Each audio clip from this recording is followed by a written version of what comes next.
Greetings and welcome to Our Schools Monthly, a video magazine for the Port Huron Area School District where we take you into the schools to see what our students and teachers are doing on a daily basis. And today I have a question before we go to our program. What do stocks, dollars, and cereal have in common? Well, you might think that we're talking about buying stocks with our dollars in general food, but in actuality, these are things that our students have been involved in recent weeks. So as we move into our program today, we're going to be talking to Beverly Thole of Harrison Hawks and Jim Bedreva of Port Huron South, and also with Maureen Morgan from the Harrison Hawks. So stay tuned and find out what's happening in our schools as we experience Our Schools Monthly. You know trouble can start when the clock hits 3. When there's no place after school for kids to be.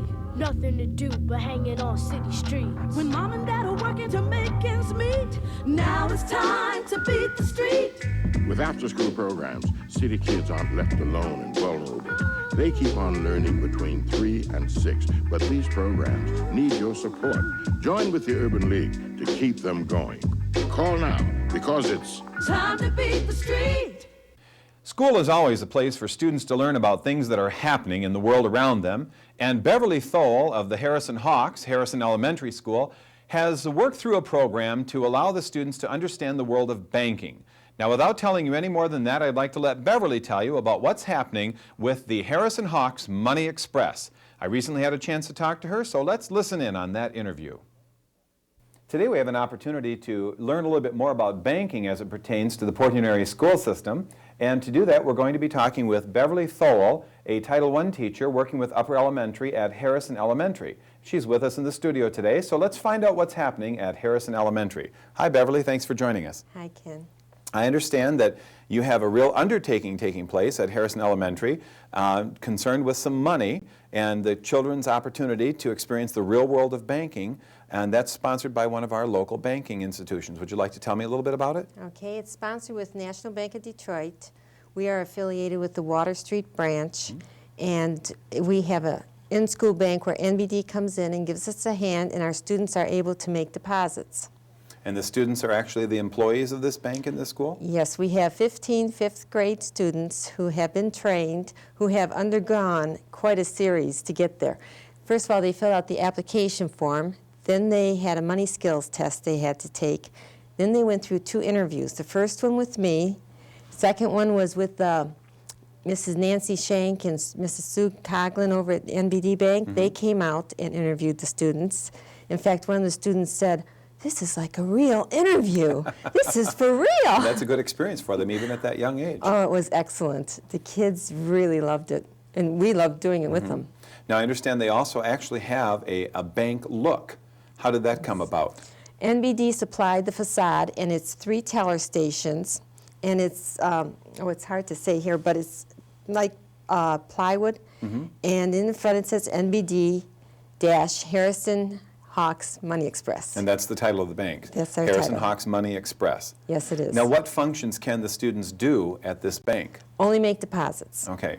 No withdrawals? No withdrawals. That's my kind of bank. I can save then. Yes. So that's what they're happens doing. to the money then once they've made these deposits? Okay, it's taken over to the bank, and they receive interest just like on a regular deposit account. And in order to withdraw, the parents have to go. To the bank with To them? the bank To the with real them. bank with them? Yes. Okay. I understand that this has been a real learning experience for them. What other kinds of things have they discovered as bankers? Oh, dealing with the people. They're learning responsibility, discipline, being there. It's a weekly job that they have to show up at. And they do, the tellers does the collecting of the money, that makes all the forms, and makes sure the students receive a receipt back for the money that they deposited. They cash out just like a regular teller. The manager of the bank goes around and takes the attendance, makes sure everybody's there. If not, she has to get replacements. The assistant manager, of course, helps her. We have security police. The security police go and get the students from the different classrooms and bring them down. And then we have public relations to help with the customer accounts if there's any problems, if they want to set up a new account, what the paperwork is. And we have a marketing group. And these are all students who are doing these functions. When you say Yes. manager and assistant manager, these are elementary students who are filling Yes. these roles. 5th grade students right now. Oh, that's And we'll excellent. be training 4th grade students shortly. Now, how often is the bank open? It's right at the present time, it's open every week. Every Tuesday we have it open. Once we get it going where the kids are in the habit of depositing, we will be opening on the 1st and 3rd Tuesday of each month. And do the kids have little passbooks or anything to record what deposits They they've do, made? just like a real bank. What if they lose one? If they lose the passbook, we have their account numbers, we have them on cards, we've got everything handy to look up, because not always when they come in do they have the receipts made out, the deposit slips, so that bankers, the employees have to help them with that. And I have 3 children of my own, so I know how often they lose things. It's usually not so much losing as it is, whoops, it went through the laundry. Yes. Need to replace that. I don't think banks are real happy about things going through the laundry No, to I begin don't with. think so. Dave Smith is your principal there. What Yes, does he he is. think about all this? Oh, he's the one who started it all. Is he? Yes, he is. He asked at one of our staff meetings who would like to volunteer and to implement this bank. And I told him that I was really interested in it. And from there, I sent out letters of intent to the parents, letting them know what the thoughts were, and getting names for the bank from the students, ballots they had to fill out. And then we also had a motto. One of our students decided that we don't just need a bank name, we need a motto for our bank, where we earn and learn is the motto. And from there we went for the depositors, the employees, which students were interested. And another thing the students have to do is they have to keep their grades up in their classroom, and their citizenship has to be up there, or they're not going to continue to work at the bank. And it's amazing how responsible these sure. children become. And citizenship, of course, is tied Yes. directly to good discipline, Yes, it behaving is. yourself and all that. So I was going to ask you about the motto, as a matter of fact, and I was also going to ask you about the name, and you touched on that. Was this contest or opportunity to name this branch of the bank open to everybody in school? Yes, it was. Every grade level? All grade levels. We had about 100 children come up with names, and most of them were different. I was amazed at how many ways they could put Harrison and attach it to a bank. And they also received the top winner. She received $25 from National Bank of Detroit great. as the first deposit.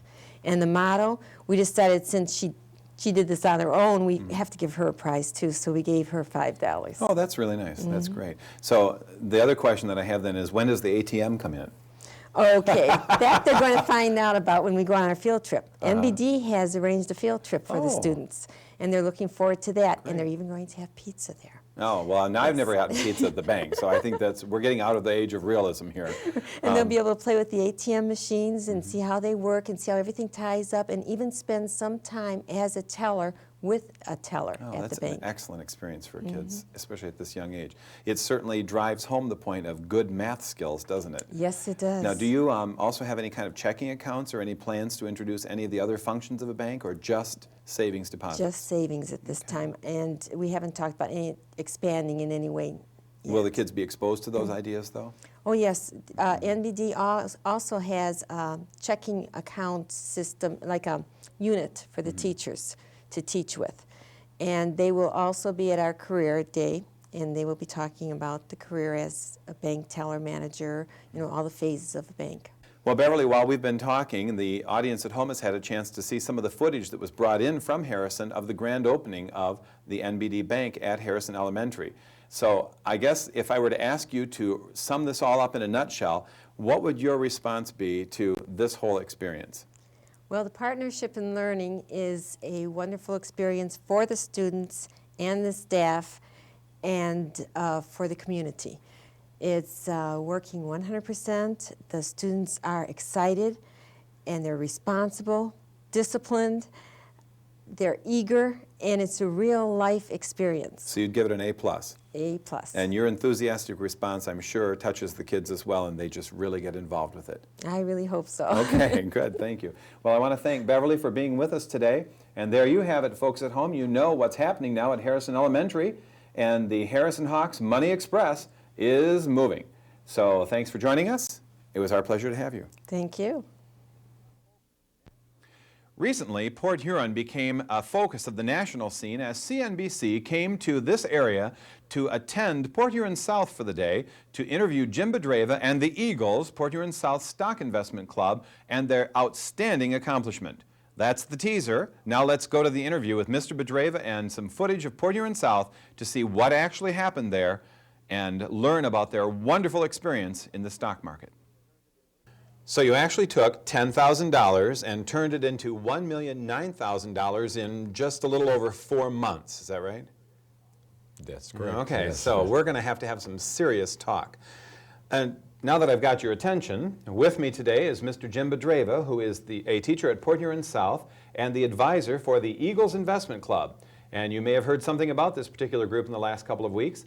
They're the group that has been recognized as national winners. And so we're going to talk about that today and learn a little bit more about how this came to be. But first, I have a question for you. I understand you've been quite the media celebrity for the last couple of weeks. Why don't you tell us who else has been interviewing you? Well, we've had a few crews into the school. We've had CNBC. They took us, did a videotape shot with our school. They had us live at the Cobo Center the night our award was presented. We had CNN, Headline News, the local edition, came out and did something. Fox 2 came out, and Extra came out. So we've had a total, with today, we've had 5 studios, and Oprah, the Oprah Winfrey Show, gave us a call, and they had reviewed some of our tape too. They're interested as well. So that's still a possibility, maybe. Well, we don't know. I'm not going to bank that one, but bank that one. Well, if you need someone to go with you to Chicago, give me a call. I'll be glad to help Oprah interview you. Oh, yeah. So, Jim, how did all this come to be? I mean, it's kind of an unusual match, pairing the students from Port Huron South who maybe are there because they had some learning difficulties or some behavioral difficulties with these national winners of this competition. How did they get interested in this? How did you get them started in this? Well, I think perhaps teaching math or social studies is one thing, but when we started talking dollars, their attention perked up. So they got right into it. I promised them at the beginning of the year I would give each one of them $10,000, and I left that message up on the chalkboard for approximately 3 weeks to a month. Now let's explain theoretical dollars. Not 10,000 real Well, dollars. the discussion was there. They didn't exactly know it was theoretical or not. Some of them wanted to cash in their chips right away. Just take the cash and go shopping. Yep. But I offered them $10,000, and I told them that the details would follow. And with that, I had anticipated doing a unit on personal finance, and with that, going into some investing and that sort of thing. I called a friend of mine at Smith Barney and asked if she had any educational materials. I know she'd mentioned something to that effect. She said, of course, well, we can send you all sorts of stuff, but you've got to check out CNBC. They've got a contest going that's really right exactly what you want. I was a little hesitant, and she mentioned it a couple of times more, and finally I thought, well, I'll look it up on the internet. And fortunately, we've got the internet in this classroom where we could do it, and the kids and I looked up the site. The contest also offered our class $10,000, and it just happened to coincide? The 10,000 you told them, and then the 10,000 there? Exactly. It was just a number I picked out of the sky. I thought, well, if they're going to invest in stocks, $10,000 would allow them to buy maybe 2 blocks of 100 shares of something in the mid-range pricing, so $10,000 seemed like a reasonable offering for the kids, and as it turns out, that's what the stock tournament was offering our school. And of course, again, monopoly money, theoretical dollars. The kids still, at that point in time, there was some question whether it was real money or not, but they soon realized that it was a tournament. Now, you made mention to the internet. Isn't it handy and convenient for you to have access to the internet in your classroom? This push that we've had in the Port Huron Area School District to have technology, computer technology in all the classrooms has really paid off in your case. It's amazing, yeah, and it's brand new for us. The fact that we've got the internet in the classroom, full access to not just the internet, but cable television, because, of course, CNBC, which broadcasts the market before, of course, trading and through the whole trading day, was an absolute advantage. The technology we had in the classroom, as it turns out, allowed us to compete with any school anywhere. In fact, if you looked at the top 4 or 5 teams in the tournament that finished in the tournament, most of those were academies or exclusive schools where the parents would pay tuition and so forth, and I suspect had unlimited funding. Our school district, the way they took care of the technology in the classroom, the way they chose the technology, offered us a chance to compete with any school anywhere. And I know the thing that just really amazed me, I looked at those returns for the 5 top schools, and you were only close to the second place school. They were behind you by, I don't know how many hundreds of thousands of dollars, but the others were way below you. So you really emerged victorious with a shining victory here, and it was just incredible. And I also understand that some of these other schools had financial advisors and brokers and real stock consultants, and that's the role that you took. You became kind of a stock guru. I learned real quick. I mean, it was a lot of work, a lot of internet searching, and it's amazing how much information is available for free once you're set up with the internet. And we found all sorts of sites that offered information, the search engines, Yahoo and InfoSeek, and of course we followed the news services all on the internet. The brokerages, of course, they have live quotes and other advantages that some of the other teams had, but we were able to compete, obviously. Yeah. One of the things that I should mention, and I know this is always going to be forthcoming, just because you were successful in this environment, you're really not looking at going into the stock field yourself, are you?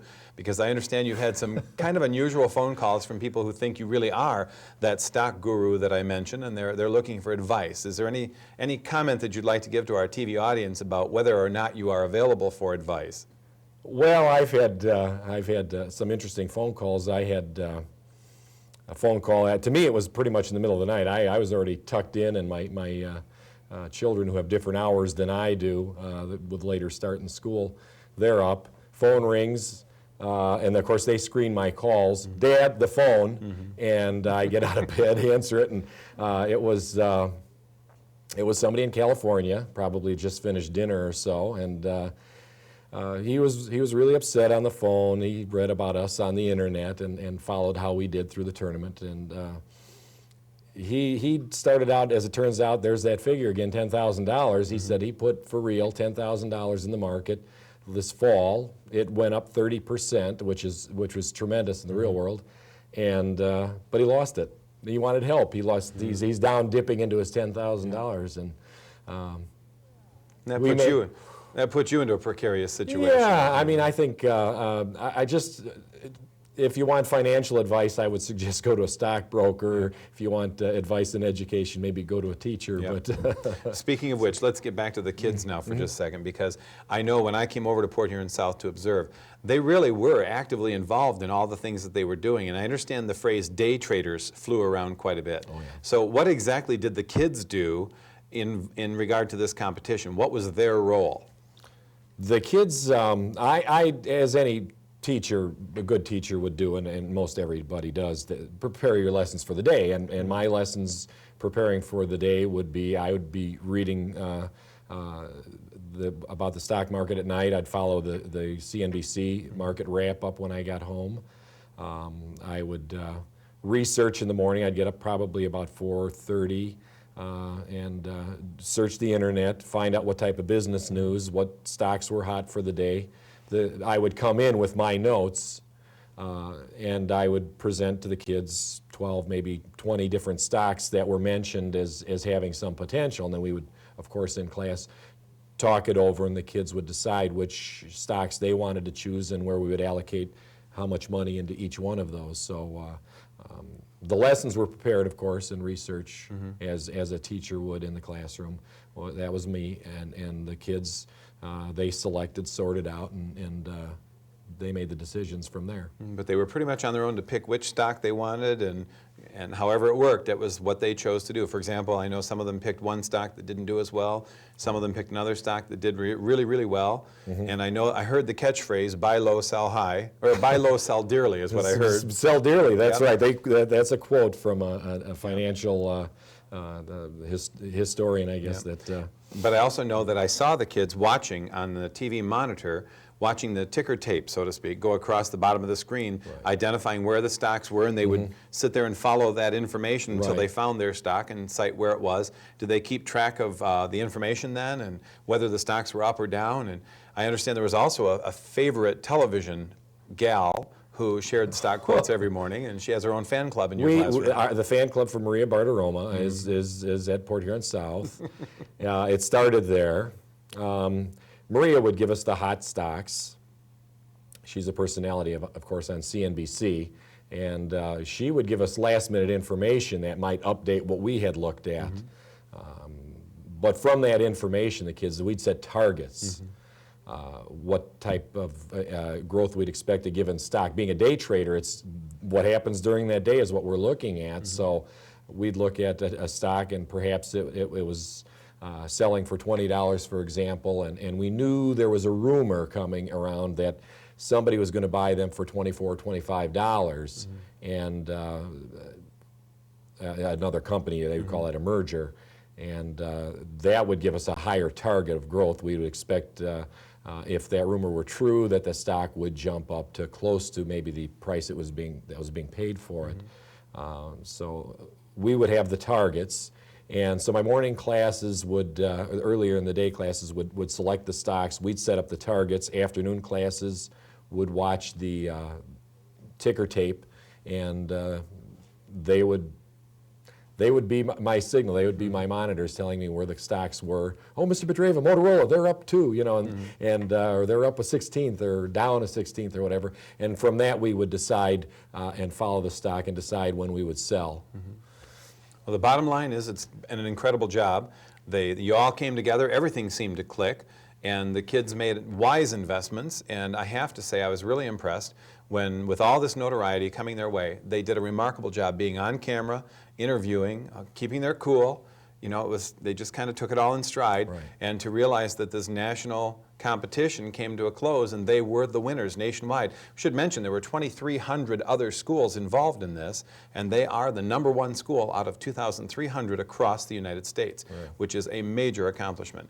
And we'd like to take just a moment to compliment you and the students and Port Huron South, Mrs. Monahan and her entire staff, for the way everything has been handled for the last few weeks, especially since the news has broken that you've won. It's just been a Class A operation. We're really proud. Proud of your accomplishment and proud of the school itself. And thank you very much for being with us today. It was my pleasure to interview you, and good luck. Let me know if there are any hot tips. Keep you posted. The last installment of today's show, I promised you we'd talk about cereal.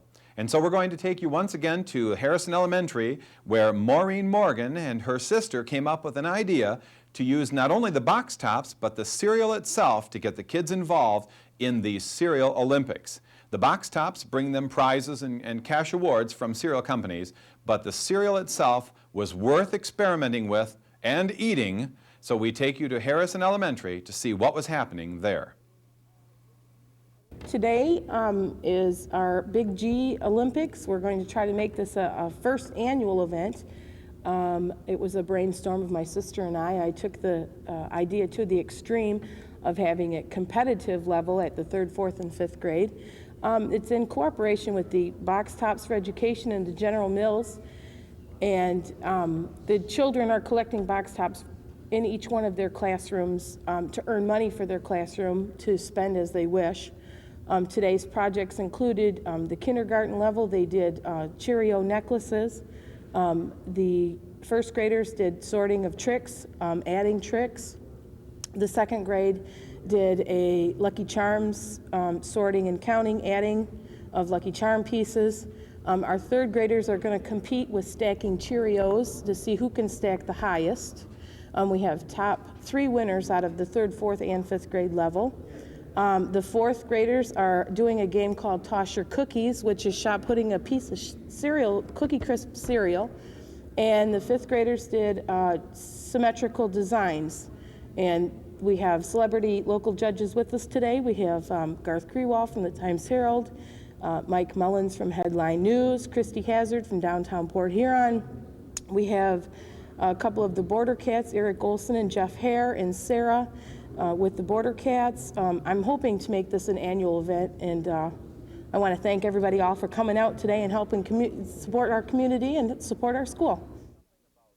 So that's our show today. We hope you learned something about cereal, banking, and buying stocks. But be careful, they can all be a little tricky, so know what you're doing. And that's exactly the focus of our Schools Monthly. We want you to know what we're doing, and we hope you've enjoyed learning about what's happening in the Port Union Area School District. Thanks for being with us. See you next time.